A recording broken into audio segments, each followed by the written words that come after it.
Hey everybody, Seth Apter back for another new release. This time it is all about PaperArtsy and mini stamps. I have 8 new mini stamps for you and I cannot wait for you to see them. I will be so curious to see what you make with them, and I am really happy any day that there's a new release because new stuff is always good stuff. Welcome everybody. I am going to, as always, wait a few minutes before we begin. And I do want to welcome you. And if you're watching live and you're here right now, let me know. Send me a comment. If you're new to me or new to my lives, let me know that too. And if anything is going on that's special right now, let me know that. But basically, I am here to share with you my 8 new mini stamps from PaperArtsy, along with the samples that I made using the stamps, just to give you some ideas and inspiration for what you may be able to do. A big thank you to Janine, who is here behind the scenes, putting in links and answering questions. Just right off the bat, these stamps are hot off the presses. They have been available for about 2 hours. You can get them in my shop at sethapter.com. You can also get them worldwide at select independent stores who choose to carry them. Okay, let's just give a hello to the people who are here and have let me know. Charmaine, Wendy, Yvonne, Linda, Juliana, Fifi, Leah, Anne, Michelle, Loie, Bonnie, Rhonda. I just came from a live that I did just a little while ago in the PaperArtsy people group, and it's really sweet of you guys who are here for both of these.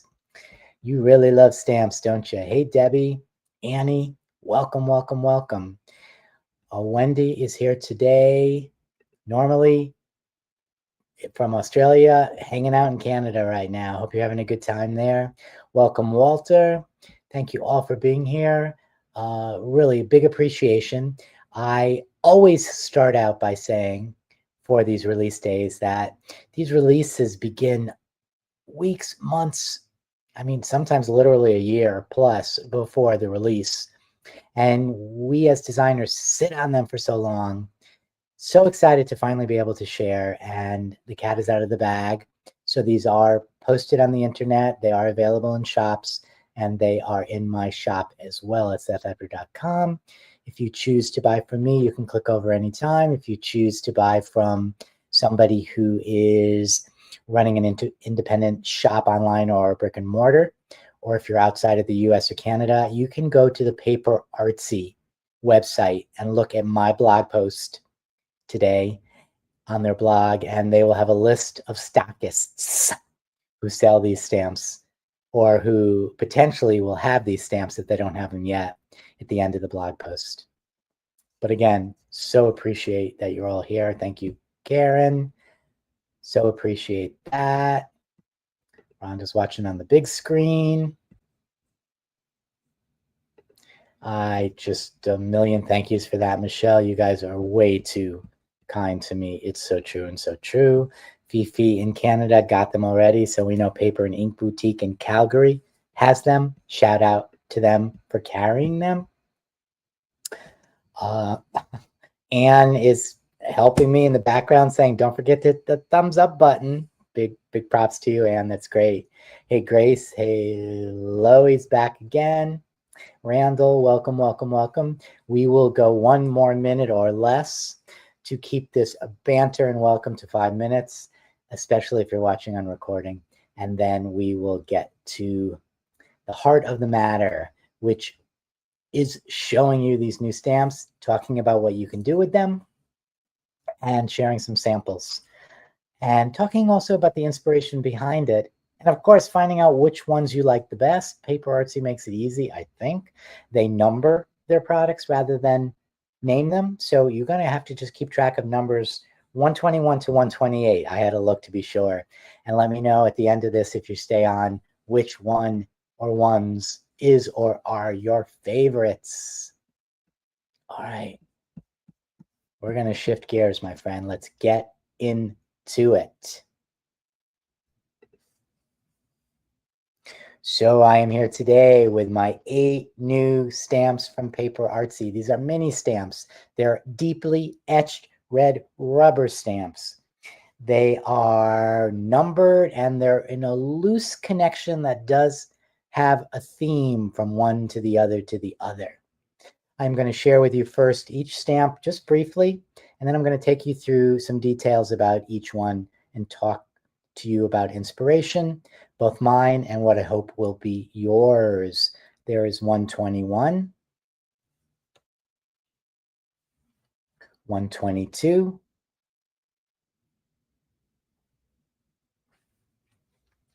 123, and I bet you can guess what's coming next. 124, 125, 126, 127, and 128. The theme behind these stamps is a loose theme that relates to old world, international, multicultural, and storytelling and symbols. That's a lot. But that's the notion behind here, that you can use all these abstract stamps in your artwork to create something that's unique to you, that tells a story and seems to speak a language, almost as if it's an alphabet, like 128. But it's kind of a secret alphabet. Their symbols, their shapes, they lean heavily onto lines, but they also lean into diamond shapes and V shapes and X's. I stayed away from too many circles this time, mainly because my last collection was heavy into circles, and I really wanted to prove my love for all different symbols, all different marks. And I'm going to share with you the way in which I use them in my sample artwork as a way to demonstrate to you some of what you can do. So we have 21. What's the easiest way, best way, the simplest way to show that off is just to stamp it. And yes, I know that the index card has it on it as well, but that's how I start with every stamp, whether they're mine or someone else's. I just literally stamp them. So this is 121. And then what I wanted to do was, for each of these stamps, I wanted to create a background. And I did that using the gel plate, using PaperArtsy paints, of course. And I added the stamp in some different ways, depending upon the stamp itself, the background, whatever I was inspired to do. I love the idea when you're creating mixed media that you are creating something that the viewer can't tell where it begins and where it ends. And so my aim is always to sandwich the layers in such a way that perhaps you can't tell if I started this with the stamps and then added paint, or I added paint and then added the stamps. So they're alternately dark, light, a little wonky, a little loose, not everywhere. And that is a good example of how I often do my backgrounds in mixed media, or at least one layer of them. Had to take it a little further and make a piece of art. And for this one, I made observation. You can see I used this stamp in the background. I feel like this could absolutely be a focal point stamp, and I'll share with you something at the very end to prove that. But I really, really love this stamp broken up in the background. And you can see it there, pretty dark in some areas, but light and faded in others. And I thought, you know what, after I did this background and mixed some stamps on the gel plate with PaperArtsy paints, I thought, oh my goodness, it's exactly what I thought. Oh my goodness. I thought that this embossing powder from Wow would be the perfect match to pull out some of those colors, and it would provide some shine and some texture. So that is observation. That is stamp 121 used my way. Of course, there's a million other ways to use it. You can actually color this in with different colors. You can certainly emboss the whole stamp and not just emboss the additional layer. We're going to put that aside. We're going to move on to 122. 122 is a stronger stamp. This can absolutely be lost in the background, but for me, it kind of screams focal point. And my goal is to share with people that you can use abstract elements and simple shapes as a focal point. It does not have to be a representational focal point or a word necessarily. So that's 122. 122 stamped. And then 122 not lost in the background, but stamped repeatedly, just to show you the strength of that design. One of the things to be aware of is that while I did not specifically design the stamps with the sense of measurement so that they can be used side by side, I have shown in a lot of what I've done that you can do that with every stamp. So while there's a gap between these could absolutely be touching, and you can make that one continuous line. You can stamp this yet again vertically, top to bottom, and create a column. You can cover as much real estate as you need with each of these stamps. I use this abstract element on this collage to create a focal point. It was one of the last things I added, although I knew I was going to add it. And I realized that a lot of this doesn't pull the eye in. Maybe those three elements do. I did those with my dye sprays, but this draws you in. And one of the other beautiful things about these is that they actually echo the shape of the branches in the bare tree that's right there. I don't know if that reads as a bare tree, but that's what it is. And this is obviously a very abstract version of it, but this could be X's, this could be a fence, this could be so much. And again, leaning into this notion of symbolic storytelling, this does read as a linear line of kind of secret text. So that's called subject to change, and that is 122.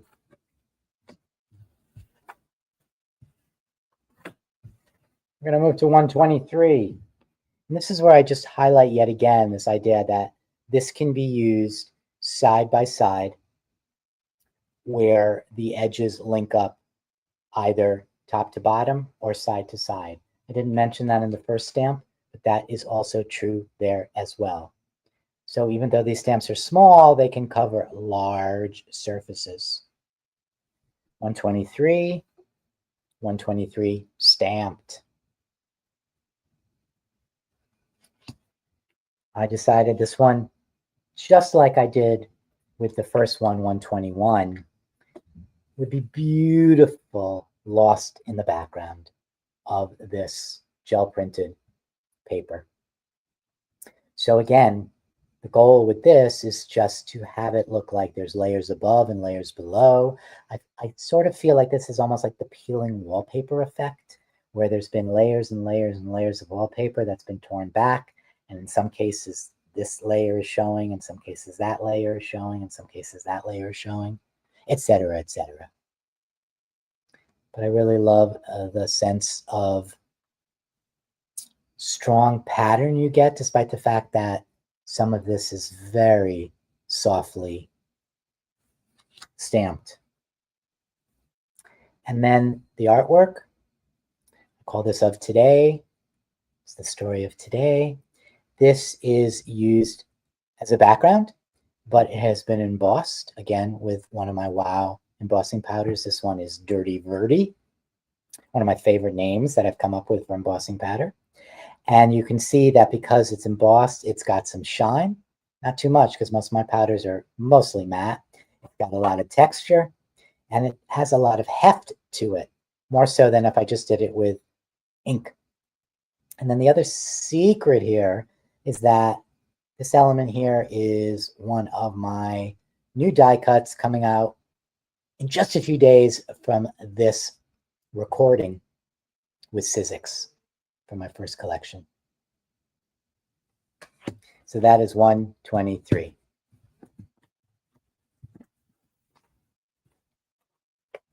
Always fun to finally show what I've created and to be able to bring it to you and also see your response.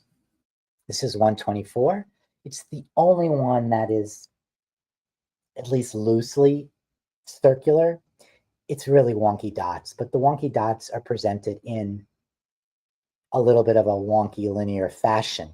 Once again, this notion that maybe this is telling a story. Maybe these symbols mean something. And so they're presented in almost paragraph form, loosely. These work, I think, really well lost in the background. They give just some sense of texture, some interest. It definitely provides a softness that a lot of the other ones don't, because they're pretty strong lines. And depending upon how you use it, you can have these lost more or come to the surface more. And the art piece for that, I call Trio. It's got a lot of layers, but layers in a little bit of a different way than I often do. But you can see this is used as a focal element. Obviously, the 3 watercolor marks here are also strongly focal, and they bring your eye to it, but this whole piece together becomes the focal point. And the other thing I loved about this was just the juxtaposition, don't say that word enough, of these little blobs enlarged in that little textural, scratchy blob right there.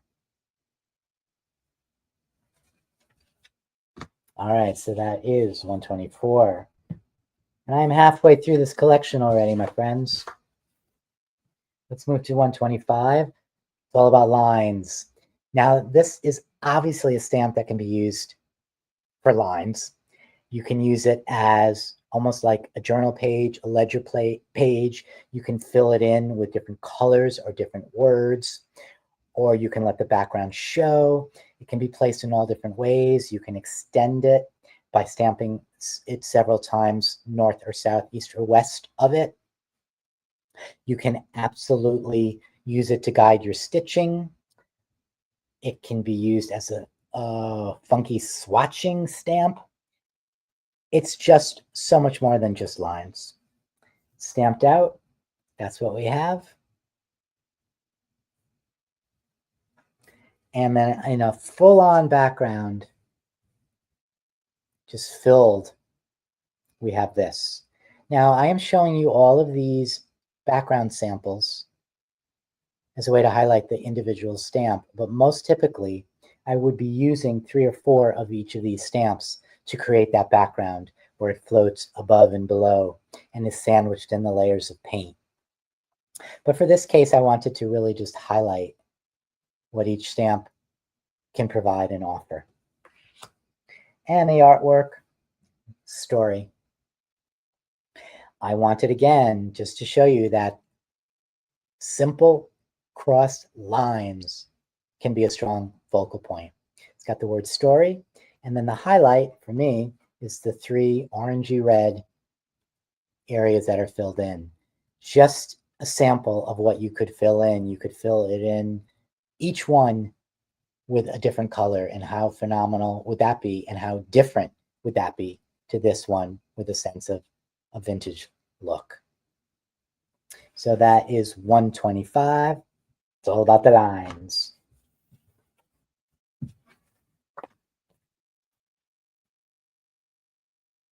We have 126. Love this one. You know what? I do love them all. I wouldn't release them if I didn't love them. But this one, to me, particularly speaks to this loose theme that I have here of presenting symbols as language to tell a story, elements that can be used abstractly as either a focal point or a background, leaning into the linear sort of paragraph format of the symbols, and then also highlighting, rather than circles, highlighting these diamonds, lines, and V and X shapes across these. It's 126, 126 just stamped. You'll notice, or not, there's a little bit of extra. There's a little bit of messy there. So you see there, it's not a clean background. There's a little bit of dirt and grit.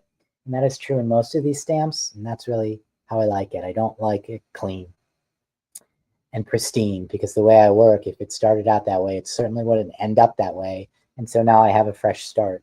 If you look at the background, I could not help but just stamp this over and over and over and over again.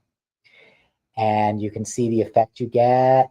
To me, this looks like an amazing slice of vintagey wallpaper. My goal here also was to present designs that were culturally broad. Maybe you look at them and you're not sure. Maybe they were found in this particular country, this particular time in ancient history, that they don't necessarily lean specifically on this is from this location, but rather that they tell a story that has a little bit of mystery, a found object that maybe you don't quite know exactly what its history is. And then the piece that I made, again, multi-layers, relatively simple, just stacking these 4 layers. This layer underneath the top layer, by the by, is also one of my upcoming dies being released with my first collection from Sizzix. But the star of the show is that. And once again, I wanted to highlight that that can be a focal point. I used it exactly as it is, but again, this is the reminder that you can add as many lines, left, right, up, down, as you like, to fill the space that you have to fill. 126.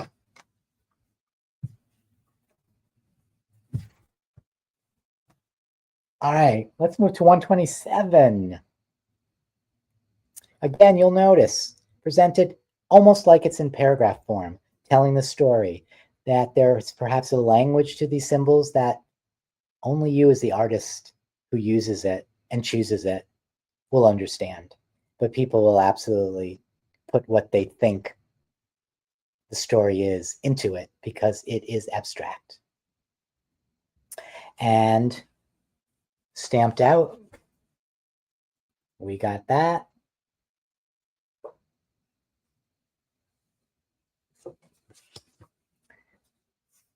Loosely used in the layers of paint from a gel plate pull.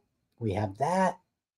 You might notice a few things here. This is often how I work when I create. I try to work the center of the substrate I'm working on differently than I work the edges. That's easy to do if you're using a gel plate that is smaller than the piece of paper you're working on. But the reason why I do that is because I like to have an organic sense of a frame develop as I work, and the sense of the frame develops differently to the sense of whatever is on the inside. Therefore, when I then went ahead and worked over it with the stamp to create these symbols, I purposely stamped darker on the edges and lighter and fading on the inside. You can see quite right at the center. It's almost so faded you might not even have noticed that it was there. And so I am setting this piece up to present some perfect focal point right there, where the framing guides you in and says whatever is inside is important. Look at me. Look at me. Okay. Speaking of look at me, let me show you the art. This is Explore, where I went heavy using this as the sole element in the background. You can see that in the major portion of the piece, it's presented like that so that the lines are horizontal. And then in these lighter areas, it was stamped the opposite direction, so the lines are presented more vertically. And I didn't do it here, but this looks so good when you stamp it this way and then cross hatch it in layers that way. You get so much depth, and rather than these lines, you almost get these plus signs. It's an interesting, different way to use it, different look. It's 127. I'm going to move to the last stamp, but I want you to stay longer because I have a bonus to share with you at the end. 128 is different. 128 is the last stamp of the 8, and it's presented in such a way as to take the ideas behind the first 7 stamps, this old world, ancient language of symbols and shapes, storytelling, and to present it in the present time. So what is more storytelling than letters and words? So the idea was to encapsulate the ancient into the present. They work well together, and also they work well separately. This is what it looks like stamped. It's very, very, very small scale, which was done on purpose so that when they are used in the background from far away, not even that far away, you may not initially even notice that they're letters. It just reads as texture and it reads as design. But then when you get closer and closer and closer, the letters become more obvious. And anytime we see letters in a piece of art, our eyes go directly to them because really they're not abstract. And usually they tell something, a story, a word, a phrase, a meaning. And so this really pulls people into your artwork. I love the fact that it also gives this just sense of visible texture, sort of a virtual texture. And this, although I haven't done it yet, I know would look amazing with some textural embossing powder. The artwork highlights the letters as a focal point. I have this beautiful handmade cotton, really heavyweight paper, and I've layered over it with hand-dyed indigo paper, some other black elements, and the stamp. And the stamp, to me, is the star of the show. And once again, you clearly see here, though, that if you have larger real estate, you can impress that stamp over and over and over again in a way that covers as much as you need. That is 128. Let's move these pieces aside. Let's do our quick walkthrough and then the bonus. We have 121, 122, 123, 124, 125, 126, 127, and 128. These are deeply etched red rubber stamps released by PaperArtsy today, designed by me, available in my online shop at sethapter.com, as well as at select independent shops, online, brick and mortar, worldwide, as of this moment. But before you go, I want to show you that I felt that these stamps hung together so well that they told us the story that needed to be shared in the form of a book. Because what tells a story more than a book, where you turn the pages, there's a beginning, middle, and the end? I left out the last stamp because I wanted to honor the ancient in a book that I call Relic. Each of these minis serves as the focal point for an individual page. So this is all done on handmade watercolor paper, not handmade by me, and layered with paper, with fabric, with ink, and with lots of random pencil lines made with a Stabilo awl. So that's our cover. Let's take you through the stamps. This is 126. Open to the first spread, where we have 124 side by side with 125. Let's take a look a little more closely. This is a larger space than allowed for with this stamp, so I stamped that multiple times to fill in, and it's relatively seamless. And there are those lines, my friend. You gotta love lines. While this is supposed to be ancient, I'm pretty sure it was inspired by a bird's eye view of New York City and the grid of the streets where I live, like so many designs that I make. Turn to the next spread, and we have 123 side by side with 127. My interpretation. You can make this as loose and organic as you like, or you can follow along at the edges. You could actually do it all four sides and get a little bit of a stronger linear element out of it. I feel like this is a good blend of the loose and wonky and soft and torn with a very strong, linear, bold elements here.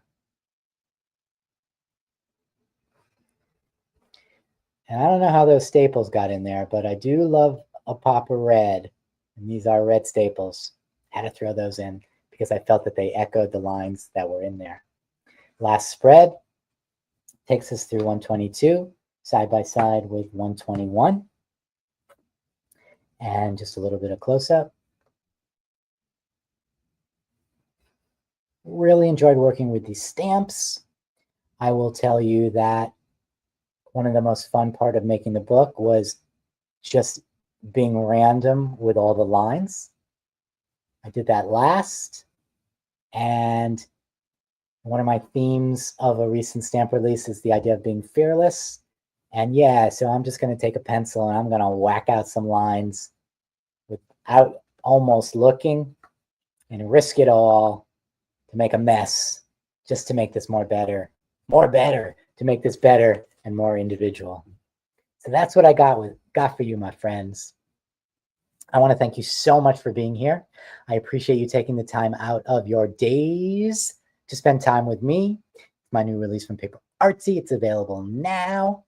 You can get it. And if you do, please, please, please tag me if you post it on social media, because the fun for me isn't complete until I see what other people do with my stamps or any of my releases with the designs, because you have creative notions that I don't have. You work in styles that I don't work in. You have materials and supplies that I don't use. It is so fascinating to me to see where people take what I design and leave out in the world and where they go with it. For me, it's all about a collaboration. It's all about community. And when you use a design your way, to me, it's a collaboration between you and I. So I want to thank you for being here and taking the time to watch my new release from PaperArtsy. A big thank you all to Janine, who has been here behind the scenes putting in links. And a big thank you to PaperArtsy for allowing me into their family and supporting me and championing the art of so many different creative makers. Everybody have a great day. Look forward to seeing you next release.